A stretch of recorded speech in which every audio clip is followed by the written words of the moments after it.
আপনি যদি মনে করেন যে আপনার আপনি যদি মনে করেন যে আপনার প্রোটেক্টিভ যথেষ্ট না, তারা দশজন তারা আমাদেরকে বলেন পুরো যে আমার কাছে পাহারা দেবে, আপনি আমাদের বলেন ধরেন স্যার পুনের কেমন ক্যাম্পাস আছে স্যার, আসুন স্যার।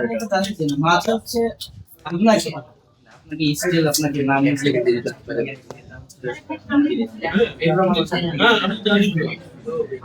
আপনারা যদি মানে মনে করেন যে আপনারা ঢিলেমি করে আপনারা মানে এখান থেকে আপনারা পদত্যাগ করে চলে যাবেন, যখন আপনারা বেঁচে যাবেন আপনারা বেঁচে যাবেন আর আমরা পোহাবো, এটা কিন্তু ভুল। এরকম না স্যার, সবাইকে সাফারিং আপনাদেরকে বরং বেশি করা লাগবে। আমি এটা জানি, কাজে আমার টাকাটা কম না। সেজন্য কি করা লাগবে স্যার আমি একটু বলবো, মানে একটু সমাধান দিই। সেটা হচ্ছে কি আপনাদের যে প্রক্রিয়ার টিম, শুধু এই যে 8-10 জন তাদের কথা বললেন, এটা দ্বারা সম্ভব না। আপনাদের বিশ্ববিদ্যালয় একেবারে হেড টু মানে একেবারে টপ টু বটম প্রত্যেকটা জায়গায় আপনারা তাদেরকে চেনেন, কারা অনেকে দালাল, কারা অনেকে দোষর, তার থেকে গেছে এবং এরা প্রত্যেকেই এই যে সাম্পল পোস্টার মারছে না, আপনাদের শিক্ষক মহলে, আপনাদের প্রক্রিয়াল মহলে যারা আছে কেউ না কেউ এটা জানছে।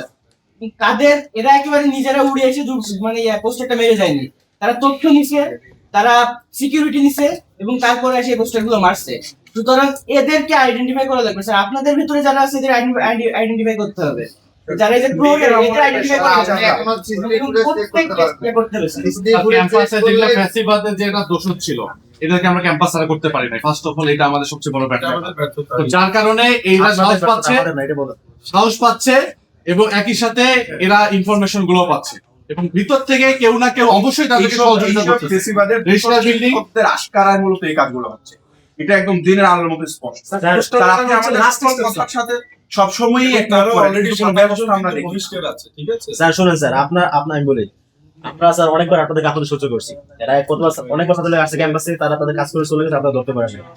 আমাদের কথা হচ্ছে স্যার, এবারে আমরা সহ্য করবো না। ছাত্রলীগ ক্যাম্পাসে আসছে, তারা প্রশ্ন টানাইছে, তারা এটা অবশ্যই অপরাধ করেছে।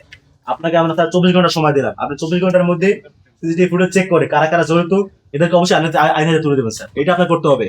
যদি না করতে পারেন স্যার, তাহলে কিন্তু আমরা বসে থাকবো না স্যার। ইউনিভার্সিটি অ্যাডমিনিস্ট্রেশন কি পুলিশের কাছে গেছিল এই বিষয়টা নিয়ে?